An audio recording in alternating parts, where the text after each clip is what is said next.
bienvenue dans un nouveau Reading Journal. Je suis ravie de vous retrouver en ce lundi 5 juillet pour vous parler d'une nouvelle semaine de lecture.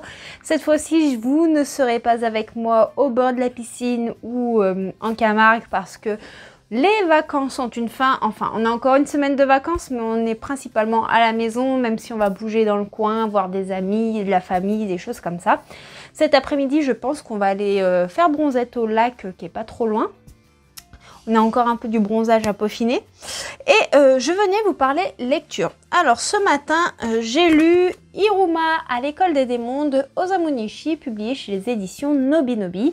Comme vous le savez déjà si vous me suivez depuis un moment, je suis folle de ce manga. Alors pour ceux qui ne connaissent pas, je vous fais un rapide résumé du tome 1. Donc nous suivons Iruma qui est un jeune mortel qui a été adopté par un démon qui rêvait d'avoir un petit-fils et ses parents en fait ils en avaient un peu rien à faire de lui, du coup ils ont vendu Iruma sans scrupule à ce démon. Sauf qu'Iruma c'est un petit garçon qui est vraiment très attachant, qui ne sait pas dire non et qui aime faire plaisir aux gens. Le problème c'est qu'il va se retrouver dans une école de démons et dans le monde des démons les mortels sont interdits, ils y risquent même leur vie. Donc il va devoir tout faire pour arriver à suivre une scolarité, on va dire tout ce qui est de plus normal, sans faire remarquer que c'est un humain. Il doit montrer des capacités démoniaques qu'il n'a absolument pas. Voilà, donc moi j'ai beaucoup aimé ce tome 6 parce que en fait on retrouve tout l'aspect magique et une partie découverte de l'univers qui m'avait manqué dans les derniers tomes. Et là franchement il y a de la fraîcheur, il y a de l'humour et comme d'habitude il y a énormément de pédagogie puisqu'Iruma c'est un petit garçon qui est vraiment incroyable. J'aime beaucoup ses mentalités, sa mentalité, sa façon d'être, le respect qu'il a par rapport aux autres. Et j'ai aimé découvrir certaines institutions de l'école dont on avait connaissance, mais qu'on apprend vraiment à connaître dans ce tome, ainsi que certains aspects qui concernent la magie. Voilà pour ce qu'il en est de Iruma à l'école des démons. Actuellement, je suis en train de lire Outsphere. Je ne me souviens plus du nom de l'auteur, mais je vous mettrai le visuel du livre juste ici, puisque c'est un livre numérique. C'est un roman de science-fiction où nous allons suivre plusieurs personnages qui sont sur une arche et qui vont aller sur une autre planète, la planète Eden, pour la coloniser. Donc ils étaient cryogénisés dans le vaisseau et puis arrivés proche de la planète. Petit à petit, en fait, on les sort de cet état de cryogénisation. J'arrive pas à le dire, cryogénisation. Et ils vont découvrir la planète, sauf qu'ils vont s'apercevoir que la planète n'est pas aussi accueillante que l'on pourrait le croire parce qu'il y a déjà des habitants dessus et plein de péripéties. Donc dans l'ensemble, l'histoire est assez sympathique, mais il y a énormément de points de vue, tout cela avec une forme assez omnisciente dans le récit et du coup l'histoire est très complexe et dure à suivre. Donc il faut vraiment être concentré pour la lire et je vous avoue que la concentration en ce moment, c'est peut-être pas mon fort. Voilà pour ce qu'il en est de mes lectures actuelles. J'ai reçu un colis ce matin, c'est un service presse. Gauthier avait ouvert le carton parce que j'étais en train de lire dehors et il voulait savoir si je voulais le livre avec moi et je lui ai dit que je le récupérerais plus tard, c'était pas grave. Je voulais finir ma lecture et puis de toute façon j'allais venir vous en parler juste après. Il s'agit de Avant, il n'y avait pas d'après de Hajar Benani, publié chez les éditions Cherry Publishing. Moi j'adore cette couverture, je sais pas l'atmosphère qu'elle dégage. J'aime beaucoup et en fait nous serons dans de la romance paranormale, c'est-à-dire que nous allons faire la connaissance de Rose.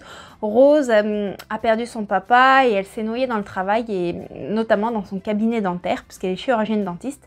Mais un jour elle va croiser une patiente et cette patiente va bouleverser un petit peu tout son univers parce que suite à cela va y avoir un retour dans le temps où elle va faire la rencontre d'un homme, un homme qui a apparemment une importance capitale pour elle et plein de péripéties vont subvenir. Voilà ce que je me souviens du résumé, j'ai pas forcément envie d'en savoir plus, je pense qu'il va faire partie de mes prochaines lectures. J'aime vraiment beaucoup cette couverture, je sais pas, je trouve qu'elle dégage quelque chose au niveau de l'atmosphère, ça me fait penser un petit peu à l'Écosse, je sais pas, à Outlander aussi. Enfin, ça a un air de ça, en tout cas. Donc ouais, nous sommes dans de la romance paranormale et un peu historique. Donc je vous en reparlerai sûrement incessamment sous peu. Je ne sais pas encore quand je le lirai, mais je pense qu'il sera lu avant fin août. Il y a des chances. Voilà, je vais vous laisser. Il est tard, on est totalement décalé. Le repas va finir de cuire, là je pense. On va aller manger, puis je pense qu'après on va aller prendre un petit peu quelques couleurs. Voilà, je vous fais plein de bisous, puis je vous dis à plus tard.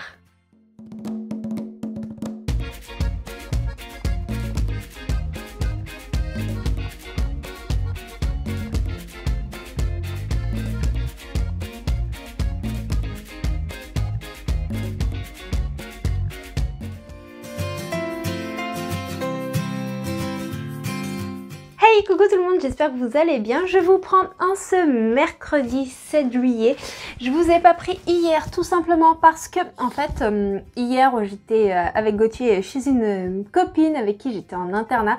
Ça faisait vraiment une éternité qu'on s'est pas vu. On a passé la journée ensemble et tout, c'était top. Et puis du coup j'ai pas vraiment lu hier. En plus sur le trajet on a croisé le Tour de France qui empruntait exactement la même route qu'on prenait, mais en sens inverse. Du coup on a croisé une quantité incroyable de gendarmes, les gens qui s'installaient, tout ça. Donc autant dire que mon attention était plus sur la route que sur la lecture, ou même si c'est pas moi qui conduisais. Mais aujourd'hui, la journée a été assez productive parce qu'on allait faire des magasins. À la base, on cherchait une chaise de bureau pour Gauthier et tout ça. Puis finalement, on est reparti avec tout autre. Donc je vais vous montrer tout de suite ce que j'ai trouvé. Alors en fait, là vous voyez, nous sommes dans mon coin bibliothèque. Voilà, j'essaie de me mettre de loin. Donc en fait, là, le bordel que vous voyez à côté, c'est le matériel de tournage. Je le range pas dans un placard à chaque fois parce que sinon ça me saoule de le prendre. Donc là souvent c'est l'anneau lumineux avec lequel je vous prends en vlog. Là je suis avec la perche à selfie pour que ce soit plus simple, avec la petite plante. Donc on a trouvé la petite table où j'ai posé une petite plante dessus. En fait à chaque fois je pose ma tasse de thé quand je suis en train de lire dans mon fauteuil sur les étagères, sauf que j'ai la hantise de la renverser sur les livres. Je me suis dit qu'une petite table ce serait pas mal, et en fait à But il y avait cette petite table basique qu'on voit un peu de partout à 10 €, donc c'était top. Et en plus du coup au lieu de mettre ma petite plante sur la bibliothèque, je mets ma petite plante sur la table, ce qui évite de salir les étagères où il y a la bibliothèque, et en plus ça permet qu'elle ait un peu plus de lumière, sachant qu'en fait les plantes dans cette pièce, l'idéal c'est qu'elles ont la lumière toute la journée, mais le soleil ne tape jamais contre la vitre. Donc c'est beaucoup mieux que dans mon salon où le soleil tape vraiment très très fort. Et je cherchais un repose-pied pour mon fauteuil pour plus de confortabilité, même si cet adjectif n'existe pas. Et du coup on a trouvé celui-ci. Bon, c'est pas tout à fait le même gris, mais moi ça me dérange pas. Et du coup comme ça je pourrais lire beaucoup plus confortablement. Voilà, ça c'est pour mes trouvailles du jour. Du coup je suis trop contente. En plus les repose-pieds j'arrivais pas à en trouver, où ils les vendaient avec les fauteuils à chaque fois, ça coûtait une fortune. Enfin voilà, et je vais aller dans le salon parce que c'est là que je vais vous montrer la trouvaille la plus intéressante. Alors on y va ensemble, faites pas attention au bazar derrière moi. Je vous emmène dans le salon. Et en fait, dans le salon, comme on avait fait mon coin bureau avec une vieille table de la cuisine, ce qui s'est passé, c'est qu'on avait pris la petite table qui était à côté du canapé. Coucou. Qui était... On s'en fout. On avait pris la petite table qui était à côté du canapé pour poser l'imprimante. Et ce qui fait qu'on avait posé la lampe qui était à côté du canapé sur un pouf, et elle était en équilibre. Et il n'y avait plus de surface pour poser la tasse de thé quand on était dans le canapé. Moi, ça m'embêtait trop. Et à la base, je voulais simplement retrouver une petite table, et Gauthier m'a suggéré ceci. Je vous montre. Voilà, donc là on a posé la lampe, là il y a ma lecture en cours, et là il y a mes piles à lire. Du coup il m'a proposé de prendre plutôt une petite étagère qui permettrait du coup de stocker ma pile à lire. Donc là nous avons mes livres personnels, En dessous, nous avons quelques services presse, 2-3 mangas et puis quelques livres personnels qui ne rentrent pas dans la première étagère. Et tout en bas, j'ai casé les bandes dessinées allongées parce qu'elles ne rentraient pas en hauteur. Donc nous avons ma pile à lire de l'été, du moins ce qu'il en reste, et les services presse. Et là, je vais vous montrer du coup ma lecture en cours qui est Just Love Again de Hayden Adam chez Black Ink version poche. Donc je vais vous en parler tout de suite. Je me remets juste dans le bon sens. Donc voilà pour mes petites trouvailles. Je suis vraiment trop contente. En plus, j'avais pas du tout pensé à l'idée. Je suis désolée, là vous voyez le micro, mais c'est pour éviter qu'on ait un son trop pourri. En plus, je mets les doigts sur la caméra. Ça ne va pas du tout. Niveau professionnel du filmage, zéro. Donc en fait, là je vais vous parler du coup de Just Love Again. Alors il faut savoir que j'ai acheté ce livre poche il y a quoi, en début d'année je crois. Ouais, quelque chose comme ça. Et je m'étais dit qu'en l'achetant, ça avait l'air d'être une histoire sympa, mais le résumé disait pas grand chose. Je vais vous le lire, vous verrez tout simplement. 1. Puissance qui réglerait à l'avance le cours des choses à venir. 2. Destin particulier d'une personne ou d'une chose. Je n'ai jamais été très forte en statistiques et probabilités, mais ce dont je suis sûre, c'est que les chances pour que nos chemins se croisent étaient quasiment nulles. Attendez, j'arrive pas à lire parce que c'est écrit en vert sur noir, donc je suis partie pour devenir invisible, pour m'oublier et pour oublier le vide de ma vie. Il est parti car il devait devenir invisible, pour oublier et se faire oublier. Nous étions deux personnes complètement différentes, sur deux continents différents. Malgré ces oppositions, nous avons réalisé que notre vie avait déjà été décidée et que nous étions liés à jamais. À cause ou grâce à nos malheurs, nous nous sommes trouvés et j'allais enfin comprendre de qui me parlait le vent. Voilà, donc vous voyez, le résumé il dit pas grand chose. Et en commençant la lecture, j'étais dans la voiture, mais j'avais pas lu énormément. Non, c'est pas dans la voiture, c'était sur la plage mardi. Et puis je l'ai avancé un petit peu dans la voiture et là je l'ai surtout avancé hier soir. Je me suis dit mais cette histoire je l'ai déjà lue. Et en fait ce livre je l'ai en numérique. Je l'ai lu il y a longtemps à sa sortie en version du coup EPUB. Et du coup c'est une relecture. Et dans cette histoire nous suivons, je me souviens jamais des prénoms des personnages donc je vais vous dire ça tout de suite. Leia et je crois que c'est Jace. Ouais c'est ça. Leia et Jace. Jace, c'est un acteur hyper connu, il plaît à tout le monde, tout ça. Et ce qui se passe, c'est qu'un jour, il a eu un grave accident et il devient quasiment aveugle et il va devoir vivre isolé dans une maison au bord de l'océan. Leia, elle a perdu ses enfants, c'est une trentenaire, elle était divorcée et en fait, elle va jamais se remettre de ce drame et elle va essayer de vivre à travers ses passions qui ont été ou qui sont plutôt en lien avec ce qu'aimaient ses enfants. Et tout ce qu'elle va faire, en fait, elle va le faire pour eux. Pour faire en sorte qu'ils soient vraiment fiers d'elle. Et elle va du coup louer la maison en bois à côté de celle de Jace, cet acteur retranché dont on ne doit pas connaître l'identité et une histoire tourne autour de ça. Moi je me souviens que j'avais adoré cette histoire. J'ai lu les premiers chapitres, je me suis rappelé de la totalité de l'histoire. Donc pour moi, il n'y a pas de suspense. Je sais que c'est une histoire que j'avais vraiment très appréciée. Mais je vous avoue que j'avais jamais testé les formats poche chez Black Ink. Autant j'adore leur format broché, autant leurs formats poche sont très inconfortables. En fait, quand on ouvre le livre, vous voyez, c'est vraiment pas pratique puisqu'on ne peut pas vraiment l'ouvrir fort et c'est écrit vraiment très proche du milieu là. Je sais pas si vous voyez bien. Et du coup, c'est pas terrible. Alors certes, la couverture, elle est assez dure, le dos ne se casse pas, mais pour un poche, il est très peu confortable niveau lecture et c'est peut-être mon regret pour ce livre. Concernant ma lecture en cours qui est Outsphere, également qui est un service presse numérique que j'ai reçu des éditions Inceptio, j'ai vraiment beaucoup du mal à apprécier la lecture et je pense que actuellement j'ai pas beaucoup terminé de livres parce que justement j'arrive pas à rentrer dedans. En fait, on est dans un univers de science-fiction où nous avons diverses populations qui vont coloniser la planète Eden et la Terre. Autant dire qu'elle est dans ces dernières heures, la population est en train de souffrir et nous avons une arche qui va arriver auprès de la planète Eden, qui va vérifier l'état de la planète et en même temps on va croiser un autre vaisseau avec d'autres personnes qui viennent également de la Terre mais qui sont pas partis à la même année, ils vont se retrouver au même endroit au même moment.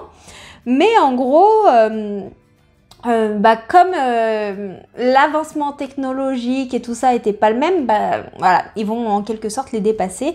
Et l'avancement technologique, les connaissances scientifiques seront beaucoup plus avancées. Et même au niveau génétique, les gens ne seront plus pareils. Voilà pour ce qu'il en est. Et en fait, on est vraiment dans de la science-fiction, dans la découverte d'une autre planète. Et il y a énormément de points de vue avec plein de personnages. Et moi, je m'y perds. J'arrive plus à savoir qui est de quel peuple, quel personnage et quel personnage. Du coup, en fait, je lis le truc, mais je comprends pas tout ce que je lis. Voilà, clairement. C'est pas le mode lecture détente comme j'aime bien en temps normal où je me plonge dans un univers et je vis à travers cet univers. Là, j'ai l'impression de lire comme si je lisais un documentaire. Alors attention, c'est hyper bien écrit, on sent que l'auteur maîtrise vraiment son truc. Mais la pure science-fiction, c'est vraiment pas pour moi. Voilà pour ce qu'il en est au niveau de mes lectures. Ah oui, j'ai fait une petite trouvaille tout à l'heure quand on allait faire les courses à Carrefour. Je ne l'ai pas encore sorti de mon sac, puisque je l'avais mis dans mon sac pour pas l'abîmer. Je vais vous montrer tout ça. Alors, il faut que j'arrive à l'attraper. Voilà. Il s'agit du tome 7 de Hiruma à l'école des démons de Osamu-Nishi, publié chez Éditions Nobidobi. Et franchement, j'ai trop hâte de le découvrir. Donc, je vous ai déjà parlé du tome 6 d'Hiruma que j'ai lu en début de semaine. Donc, je ne vais pas vous refaire un résumé de cette histoire. Mais franchement, moi, j'adore. Je suis totalement fan de ce manga. Et j'ai hâte de le lire. D'ailleurs, je vais le rajouter dans ma nouvelle bibliothèque. Allez, je vous laisse là maintenant, il est tard, il faut que j'aille préparer le repas avant qu'on aille au sport.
Hey, coucou, je vous prends du coup. Aujourd'hui, nous sommes jeudi 8 juin. Je suis désolée pour la tête fatiguée. J'ai très mal dormi cette nuit. Je me suis réveillée très tôt, même levée très tôt ce matin.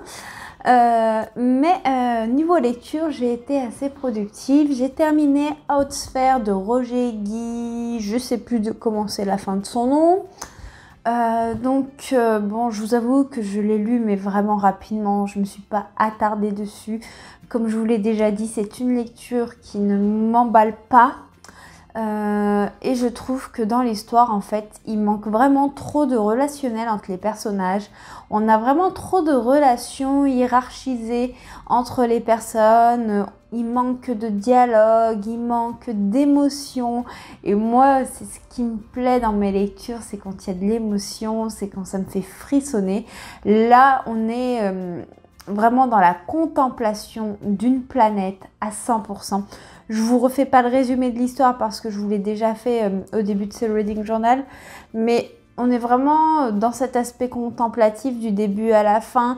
On découvre la planète, on découvre ceux qui étaient déjà dessus, les ruines, on découvre le fonctionnement des autres terriens qui ont été modifiés génétiquement par rapport à ceux qui étaient là avant. Enfin, et tous les conflits qu'il y a sur le moment parce qu'ils ne sont pas d'accord, parce qu'ils ont différentes façons de penser, et tralali et tralalaire. Et il y a énormément d'actions, de rebondissements, mais c'est des relations civiles, militaires, scientifiques. Et c'est qui aura le dessus sur l'un, qui aura le dessus sur l'autre. Voilà. De plus, les personnages, ils ont des noms qui sont pas faciles. Par exemple, autant les terriens qui sont là en premier avec le vaisseau de l'Arche, ils ont des noms comme nous. Bowman, Fulon, des choses comme ça. Mais ce qui arrive après, c'est S0136, M0126. Alors, je vous dis pas quand vous en avez plein dans l'histoire, allez savoir qui est qui interagit. Enfin, ouais, c'est complètement fouillis. Je comprenais vraiment rien du tout. Et c'était vraiment pas évident. Sinon, pour parler d'une lecture un peu plus agréable, j'ai terminé ce matin Just Love Again, le premier tome de Hayden Adam en format poche. Le second tome est juste ici, parce que du coup je l'ai mis dans ma pile à lire. Voilà. Donc vous voyez, c'est des poches qui sont quand même assez gros. Et le second est même plus gros que le premier. Voilà, donc pour parler de cette lecture plus précisément, il me semble que je vous avais fait le résumé hier. Jace, un acteur qui s'était fait renverser, qui a perdu la vue, qui s'est isolé. Et Leia qui a une histoire familiale compliquée, qui a voulu fuir son passé et qui s'est isolée. Et en fait, ils se sont retrouvés isolés au même endroit. Voilà. Donc, en fait, c'est une relecture pour moi. Et je me souviens, en 2017, quand je l'avais lu, oui, je peux vous donner la date aujourd'hui parce que comme j'ai rédigé mon avis, tout ça sur le PC tout à l'heure, et que je suis allée sur Livre Addict, j'ai vu la date de sortie et je savais que je l'avais lu à la date de sortie. Ben, à cette période-là, rien ne m'avait choquée dans l'histoire. Tout allait bien, tout était parfait. Ouais, on dirait la fille, elle n'avait pas d'avis à l'époque. Ou plutôt, comme je ne partageais pas mes avis, en fait, je ne cherchais pas à réfléchir sur ce que je pensais réellement du livre. Et je ne pouvais pas formuler vraiment certaines choses comme je le fais aujourd'hui. Et encore aujourd'hui, quand je le faisais il y a quelques mois en arrière, je remarque que mon cheminement de pensée n'était pas du tout le même. Donc là, quand je l'ai lu, j'ai apprécié la trame de l'histoire, j'ai apprécié les personnages, mais il y a quand même beaucoup de sexe dans cette histoire. Et quand je dis beaucoup de sexe, c'est qu'il y a des scènes de sexe qui ne sont pas forcément, on va dire, intéressantes pour l'histoire. Elles servent à rien. C'est du sexe pour du sexe. Autant il y en a certaines, bon, elles servent à l'histoire, elles servent à mettre en place l'alchimie entre les personnages, tout ça. Et après, non. Et puis, il y a l'aspect grossièreté pendant certains moments et l'immaturité du protagoniste masculin qui m'a fait lever les yeux au ciel. Je me souvenais plus qu'il était aussi immature sur beaucoup de points dans l'histoire et c'était très très perturbant. Après, l'histoire, elle reste sympa à lire. J'ai passé un moment plaisant. Mais je me rends compte que la vie que j'ai aujourd'hui n'est pas tout à fait le même ressenti que j'ai eu à l'époque et c'est ça que je trouve intéressant. Donc je pense pas lire le tome 2 tout de suite. Je pense que je vais attaquer... Oh, j'hésite dans les livres de ma pile à lire. Je vous montrerai lequel je prendrai tout à l'heure. Je suis encore en train de réfléchir. Je sais pas comment je vais vous parler entre demain et ce week-end. Parce que nous avons un vendredi bien chargé. Demain matin, on va se faire vacciner. Donc Gauthier fait sa première dose et moi je vais faire ma deuxième dose. Et après, on est en famille tout le week-end. Donc, et ce soir, on est chez mes parents aussi, donc on sera en famille.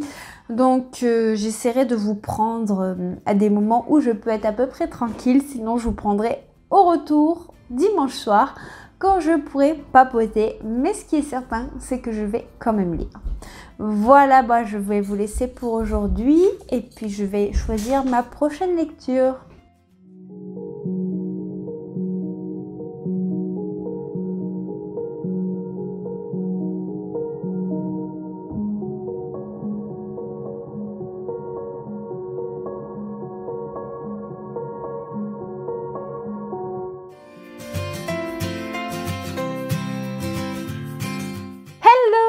Je vous prends du coup en ce vendredi 9 juillet, j'allais dire juin, mais non, nous sommes en juillet, même s'il fait un petit peu frais pour un mois de juillet, pardon, je vais pas y arriver. Du coup, nous ce matin avec Gauthier, on allait au centre de vaccination. Moi j'ai fait ma deuxième injection, lui il a fait sa première. Pour l'instant ça va, je vais croiser les doigts pour ne pas avoir de fatigue, de fièvre ou quoi que ce soit. Parce que nous partons là juste après dans la famille, on doit se retrouver avec tous ses frères et sœurs et tout ça, enfin grosse réunion de famille de prévue. Donc si on n'est pas bien, ça va être pas très cool. Sinon, j'ai commencé une nouvelle lecture, elle est juste vraiment incroyable. Alors, en plus je suis mal polie, j'ai mon chewing-gum dans la bouche. Il s'agit de Keleana de Sarah J. Maas, le tome 4, partie 2. Donc on reprend vraiment les personnages là où on les a laissés dans la partie 1 du tome 4. Et nous sommes en plein dans l'action, il se passe des trucs de dingue, des révélations de fou. Je suis vraiment scotchée par cette lecture qui est incroyable. Franchement, Keleana, pour moi, ça aurait été une grosse révélation cette année. Et je pense le continuer dans la voiture. Je vais faire ma grosse malpolie, puisque dans la voiture, on sera avec un des frères de mon chéri et tout ça, puisque du coup, on covoiture au maximum. Et moi, je vais m'enfermer dans Keleana. Personne ne pourra me parler. J'ai aussi commencé une lecture audio, oui, parce que hier, quand on allait chez mes parents, mon beau-père a pu dépanner la voiture de dépannage le temps qu'ils finissent de remonter ma voiture. Et donc, je suis rentrée avec la voiture de dépannage, comme ça, je pourrais bosser mardi. Puisque sinon je me retrouvais sans voiture pour bosser, ça allait coincer. Donc j'aurai la voiture de dépannage pour quelques jours. Et dans la voiture de dépannage, pour rentrer hier soir, je me suis mis Good Trip en Alaska de Emma Landas. Et donc ici, nous serons avec Peter. Peter qui est le meilleur ami de Cal dans Bad Trip en Alaska de Emma Landas. Je vous en ai déjà parlé sur la chaîne. Si vous êtes intrigué par ce roman, cette romance et tout qui est incroyable, et je penserai peut-être à vous mettre le point lecture dans le petit i où je vous en parle. Mais j'avais adoré Bad Trip en Alaska. Et dans Bad Trip en Alaska, Peter est un personnage qui est vraiment très présent puisque c'est le meilleur ami de Cal. Et là, on se retrouve du coup de nouveau à Sitka dans cette ambiance alaskienne avec tous les personnages que l'on a rencontrés. Et du coup, on est vraiment énormément en relation avec Cal et Megan et du coup j'ai été vraiment très heureuse de les retrouver, de retrouver cet humour, cette taquinerie et cette alchimie dans cette ambiance qui m'enjaille. Et là on retrouve Peter, son humour un peu foireux, ses allusions, voilà quoi. Et puis on apprend à connaître vraiment qui est Peter, ses faiblesses, qui il est. Et on fait la connaissance également de Meredith. Meredith qu'on n'avait pas vu dans le premier tome, qui est le premier et grand amour de Peter. Mais il y a des choses qui sont passées qui font que finalement ça n'a pas matché et qui sont quittés en assez mauvais termes, d'assez mauvais termes, avec un environnement qui n'était pas prospère parce qu'il y avait un drame qui venait de subvenir à ce moment-là. Donc voilà, j'ai hâte d'en écouter plus, de vous en parler. Mais c'était vraiment trop bien. Je vais vous laisser là. Je sais pas si je vais arriver à vous prendre ou pas dans le week-end pour qu'on papote, tout ça. On croise les doigts pour que oui. Sinon, je vous ferai un récapitulatif dimanche soir. Et puis, en attendant, je vous dis à plus tard pour moi et puis à quelques secondes pour vous.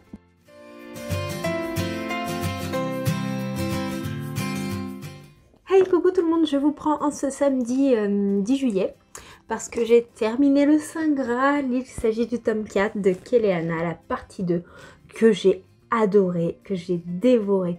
Je sais pas si vous le savez, mais pour moi Keleana c'est devenu une de mes séries favorites, enfin de mes sagas.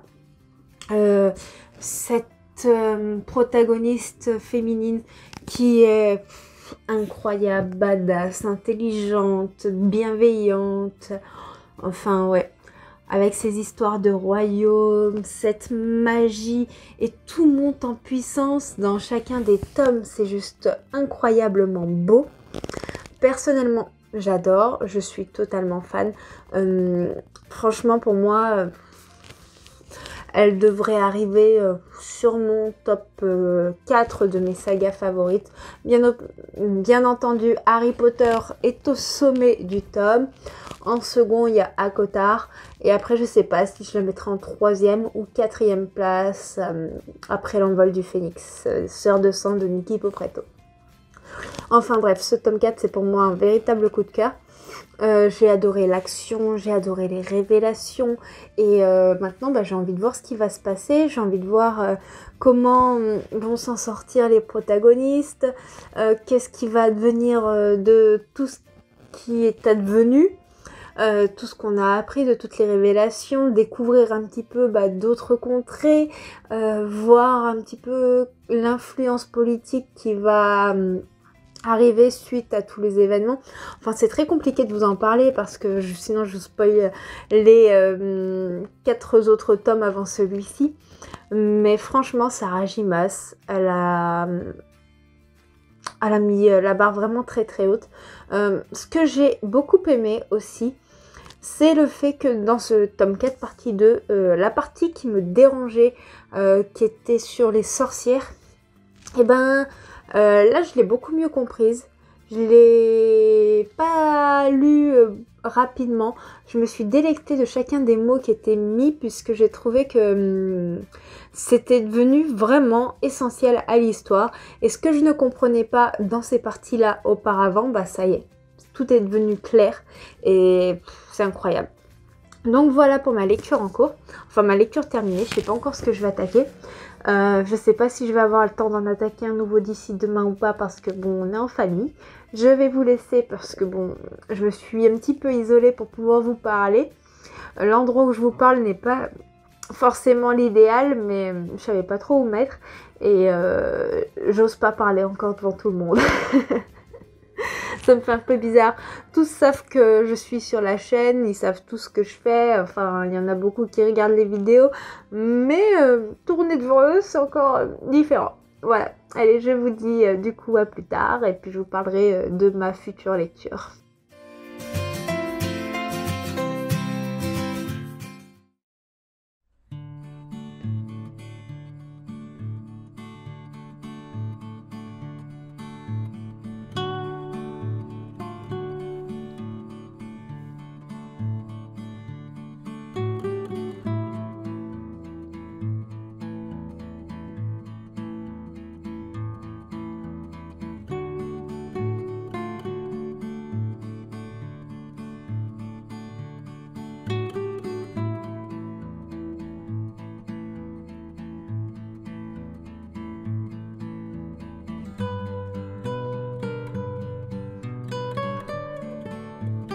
Hello, je vous reprends en ce dernier jour de vlog. Aujourd'hui, nous sommes le dimanche 11.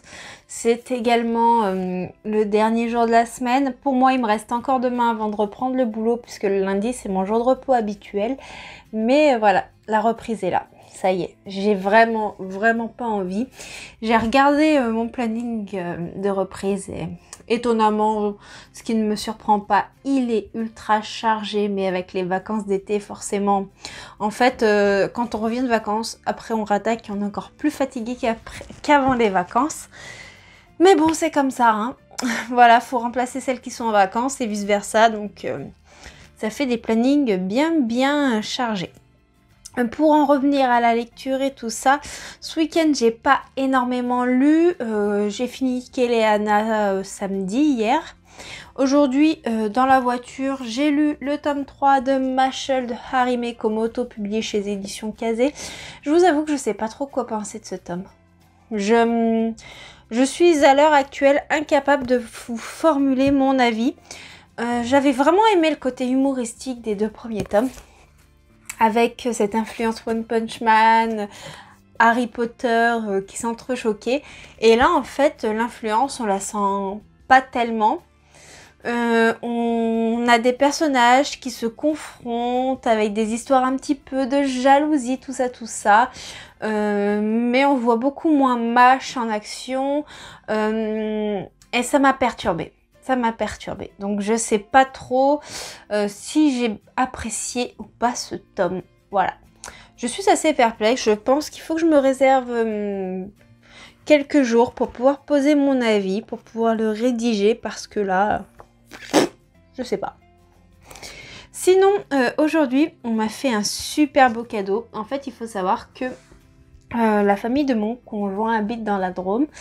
Et que à Die, il y avait la fête romaine ce week-end. Et en passant par la fête romaine, une personne de ma famille m'a offert cette bande dessinée, parce qu'en fait, il y avait les scénaristes, illustrateurs et tout ça de la bande dessinée en question qui étaient présents à la fête romaine, qui s'y connaissent énormément en histoire, puisqu'en fait il faut savoir que par exemple dans la ville de Die, il y a des remparts qui font tout le tour de la ville, et cette année la fête romaine avait lieu au niveau des remparts.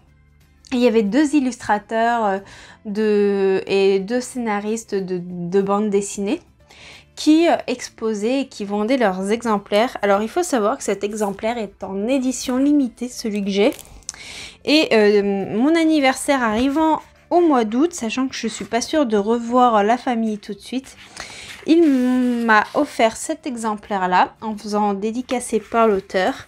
Alors avec le dessin de l'auteur et une petite dédicace, donc il a marqué: pour Johanna, je te souhaite un agréable voyage historique et archéologique sur les traces de César et Vercingétorix. Très bonne lecture et joyeux anniversaire. Voilà, donc en fait avec le dessin, il l'a fait avec un tampon, puis il a complété le paysage aux alentours. Franchement, c'est vraiment top. Je vous ferai un rush pour vous montrer cela. Et la BD est juste magnifique. J'essaierai de vous trouver le lien. Mais ça, c'est une version collector de l'ouvrage. Il y a marqué qu'il comporte 8 pages supplémentaires. Et il a été tiré à 1500 exemplaires. Et moi, j'ai l'exemplaire 509. Voilà. Et ces versions-là seront pas réimprimées. Et donc, en fait, je vais vous lire simplement le résumé, puisque je sais pas exactement de quoi ça parle, mais moi j'adore tout ce qui touche à la Rome antique, donc je suis vraiment très heureuse. Les remparts, d'ailleurs, je vous les avais montrés dans le vlog de la semaine dernière.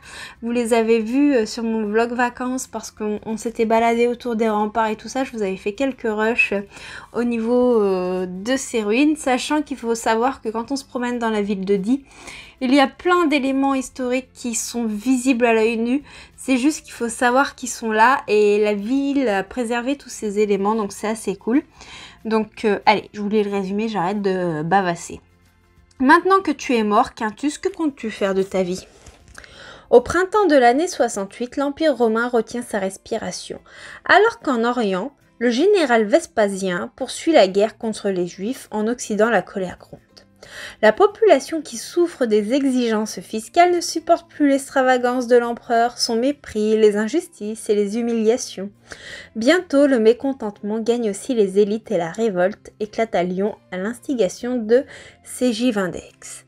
À Rome, enfermé dans son palais, Néron ne voit pas venir le danger. Ses jours sont comptés. Quintus a peur, un centurion romain d'origine gauloise rescapé du siège de Jopatapa en Galilée, se voit alors confier par Vespasien une mission de renseignement. Il débarque ainsi à Lyon en pleine révolution et va suivre le cours des événements. Mai 68, dans la plaine de Besançon, les insurgés gaulois qui réclament plus de liberté et de justice vont faire leur jonction avec les légions du Rhin. L'histoire est en marche, chevauchée sur les voies romaines avec Quintus Harper. Suivez le cours des événements et découvrez comment le territoire gaulois s'est progressivement romanisé. Voilà pour le résumé de cette bande dessinée. Je vais du coup vous laisser ici pour ce soir. Je vais terminer cette vidéo avec un petit aperçu de cette bande dessinée.